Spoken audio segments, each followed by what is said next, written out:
చూసి నువ్వు చేతులు కడుక్కోకుండా అన్నం దీపానికి వెళ్తున్నావా అని చెప్పి 2 దెబ్బలు కొట్టి చేతులు కడిగిస్తున్నాడా లేదా?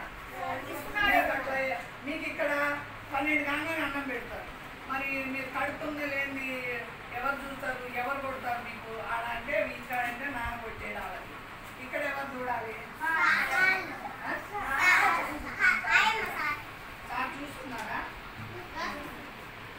అందరు గోళ్ళు తింటారా? ఎంతమంది తింటారు గోళ్ళు? తిన్నారా గోళ్ళు? 5 తింటాలే. చూసారా ఎట్లా తింటున్నాడు? తక్కువ పెట్టారు. మీరు ఆడుకునేది అప్పుడు గోడలోకి మట్టి నల్లగా పోతుంది. అలాగే కుడి చేయి సరే, ఎడమ చేతిలో దొడ్డి కడుక్కున్నప్పుడు దొడ్డికి అందులో పోతుంది. ఆ దొడ్డికి ఎక్కడ పోతుంది? కడుపులో పోతుందా లేదా? కడుపులో పోయినప్పుడు ఏమవుతాయి?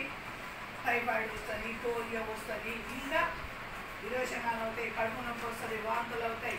ఇవన్నీ కూడా ఈ శుభ్రత లేకనే జరుగుతాయి. అలాంటప్పుడు ఏం చేయాలి? గోర్లు